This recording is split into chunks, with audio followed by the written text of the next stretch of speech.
Сұлтан Бейбарыс туралы қызықты деректер. Атақты қолбасшы, қарапайым құлдан мемлекет билеушісіне дейін көтерілген Сұлтан Бейбарыстың ислам әлемін крескерлерінің шабуылынан және моңғол шапқыншылығынан құтқарды. Заң саласында бұрын соңды болмаған өзгеріс енгізді. Ал оның әскери жаңалықтарын Европа мемлекеттері пайдаланды. Спутник Қазақстан Сұлтан Бейбарыстың өміріне қатысты қызықты деректерді ұсынады. Бейбарыс құлдыққа қалай сатылды?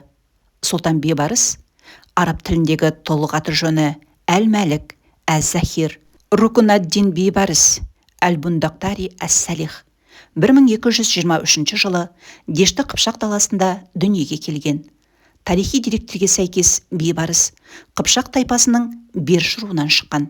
Туған жері қазіргі Атырау облысы. 12 ғасырдың 40 жылдарында моңғол әскері Дешті Қыпшақ мемлекетіне шабуыл жасап, болашақ сұлтанды тұтқынға алып кетеді. Ол кезде құл саудасы өркендеп тұрған. Әлемде көшпенділерден артық шабандоз болмады. Жас қыпшақтар құлдыққа сатылып, әскери дайындығын жақсарту үшін Ніл өзенінің ортасындағы аралға жіберіліп отырған. Мысыр билеушілері мемлекетті қорғау үшін жергілікті халықты емес, көшпелі түркі жасақтарын қолданған. Түркі және Кавказ текті тұтқындар ислам дінін қабылдап, сарай әскерінде қызмет еткен мысырлық әскердің негізгі қаймағы болды. Арабтар оларды мәмлүк деп атаған. Дамаскінің базарында Бейбарысты алдымен бір саудагер 800 дирхемге құлдыққа сатып алмақшы болады. Бірақ көзінен кемістік тауып, одан бас тартады. Осыдан кейін оны Әмір Айдакин Бундуқтари сатып алады да, дәстүр бойынша жаңа мәмлүк Бейбарыс Әл-Бундуқтари деп аталады. Артынан Бейбарыс сұлтан дәрежесіне жеткеннен кейін бұрынғы қожайыны Әл-Бундуқтари Дамаскінің билеушісі етіп қояды. Бейбарыстың екінші қожайыны Аюби әулетінің сұлтаны Салих Наджмаддин. Ол жас жігіттің әскери қабілетін байқап, өзіне тартып алады. Жеке гвардиясының бір бөліміне сардар етіп қояды. Сөйтіп Бейбарыс енді жаңа әміршісінің атымен өзіне Әл-Салихи деген есімді қабылдайды.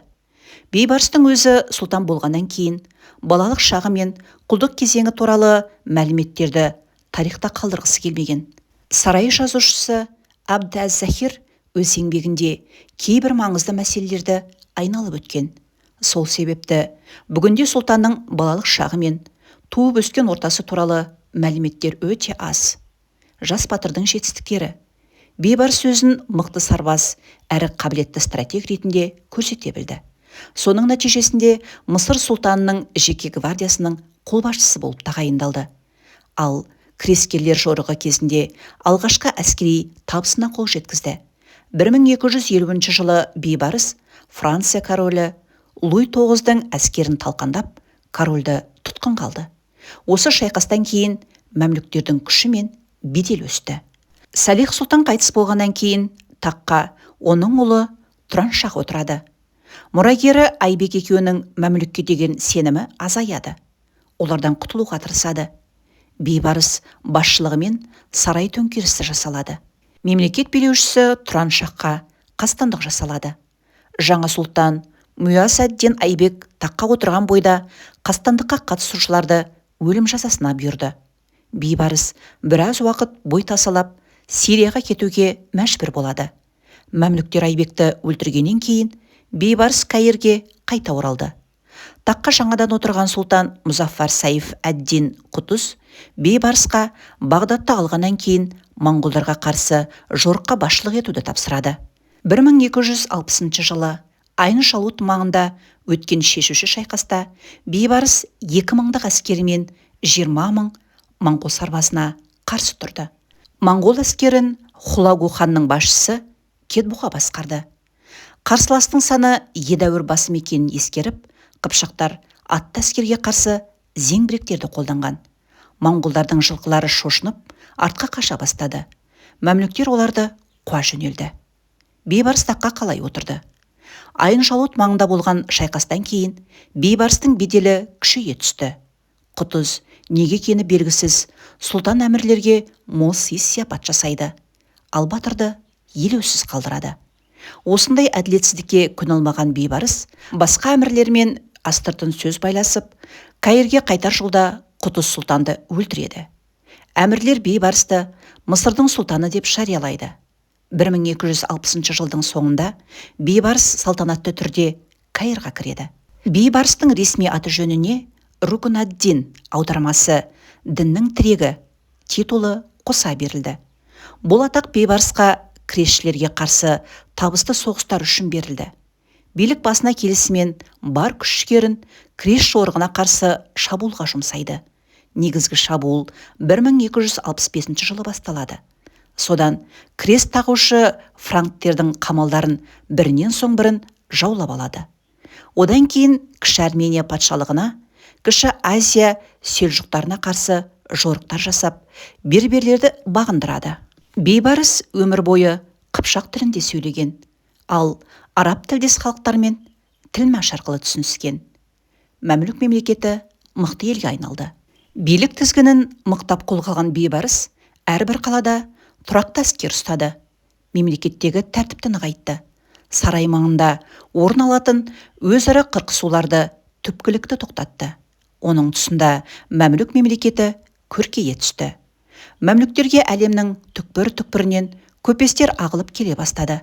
Барлық өзендерге көпір және әрбір қалаға бір мешіттен салынды. Сұлтан Мысыр мен Дамаскіде көптеген медреселер салуға көп күш жұмсайды. Каналдар мен бүгіттерді жөндетеді. Каир қаласында ол салдырған мешіттердің бірі қазірде Бейбарыс мешіті деп аталады. Захири медресесінің ғимараты да жақсы сақталған. Әл-Захар мешітін қалпына келтіріп, шар тараптан шәкірттер ағылатын іргелі оқу ордасына айналдырды. Медреселерде мол кітап қоры бар, кітапханалар да жұмыс істеді. Мысырдан өзге Мәдинадағы пайғамбардың мешітіне күрделі жөндеу жұмыстары жүргізілді. Шамдағы Ибрахим пайғамбардың мешіті жаңартылды. Иерусалимдегі Әл-Ақса, Қубат Сахра мешіттері жөнделді. Түрлі мәселелер мен дау-дамайларды шешетін әділет үйі құрылды. Заң саласында бұрын соңды болмаған өзгеріс енгізді. Сүннит жолын ұстанатын 4 мәзһаб қазыларынан 4 қазы тағайындады. Бейбарыс билік еткен кезде елдің әлеуметтік экономикалық жағдайы ілгері дамыды. Сұлтан өзінің қарапайымдылығымен және діндарлығымен елге танымал болған. Кедей-кепшіктерге әрдайым көңіл бөліп, көмектесіп, жетімдерді желеп-жебеп жүрді. Бейбарыс ислам діні мен мұсылмандардың белсенді қорғаушысы болды. 1260 жылы Каирде салтанатты жағдайда саяси биліктен ада, тек рухани мекеме ретінде Әббас халифаты қайта қалпына келтіріледі. Бағдаттан қашып келген Әббас әулетінің бір мұрагерін халиф тағына отырғызылды. Бейбарыс өз билігі кезінде қорған салып, қару-жарақты көбейтіп, кемелер жасатады. Мәмлүк әскерінде митфа деп аталатын темір зеңбіректер, ататын доптар, оқ-дәрімен атылатын зымырандары болды. Артынан бұл артиллерия Европада пайда болып, 1314 жылы Испан королі Фердинанд осы жаңалықты Гибралтарды қоршағанда пайдаланды. Алтын ордамен қарым-қатынас. 1270 жылы Европадан 8-ші кресш жорығы ұйымдастырылды. Бейбарыс ол жорықтың бетін қайтарғанмен қоймай, бұрын олар жаулап алған аймақтарды қайта босатты. 1265 жылы Сафатты, 1268 жылы Антиохияны, 1271 жылы Хисн Әл-Акартты, ал 1267 жылы Армян Киликиясын жау қолынан азат етті. Кресш жорықтары мен селжүктердің ықпалын әлсіреткен соң, Иран мен Ирак жерінде үстемдік құрған Илхандар мемлекетін билеушісі Шыңғысханның ұрпағы Хулагу әулетіне қарсы күресті. Осы мақсатпен Алтын Орда ханы Беркеге елші жібереді.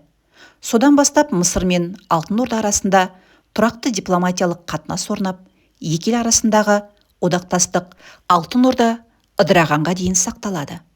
Бұл байланыстың соншалықты ұзақ уақытқа ұласып, берік сақталуының негізінде Бейбарыс сұлтанның бір кезде тағдырдың қатал кесімімен қол үзіп қалған туған жеріне, ата-бабасының еліне жақындауды мақсат тұтқан арман тілегі жатқан еді. Мысыр сұлтаны Алтын Ордадан келген қоныс аударушыларға үлкен қолдау көрсетті. Бейбарыс соларға Каир Камалы Баб-әл-Люк қақпасына жақын бағалы жерден жер телімдерін берді. Сұлтанды өлтірген кім? 1277 жылы уәзір қалауын Бейбарысты улап өлтірді. Әйгілі сұлтан Дамаск қаласында жерленді. Бейбарыс қайтыс болған соң орнына ұлы Насраддин отырды. Алайда Бейбарыстың балалары билікті ұзақ уақыт ұстап тұра алмады.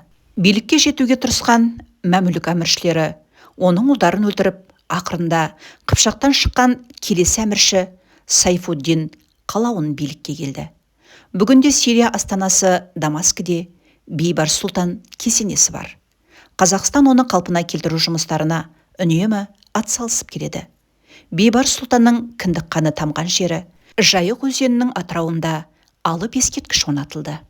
Жусанда туған жердің иісі бар. Бейбарыс сұлтан қайдан келгенін есіне түсіре алмапты. Бір күні Бейбарыс сұлтан серуендеп жүріп, өсіп тұрған жусанға көз түсіпті. Әлгі жусанды жұлып алып иіскейді. Сөйтсе, жусанның иісі Бейбарыс сұлтанға туған жерін есіне түсіріпті. Содан бастап қазақта жусанда туған жердің иісі бар деген сөз қалыпты.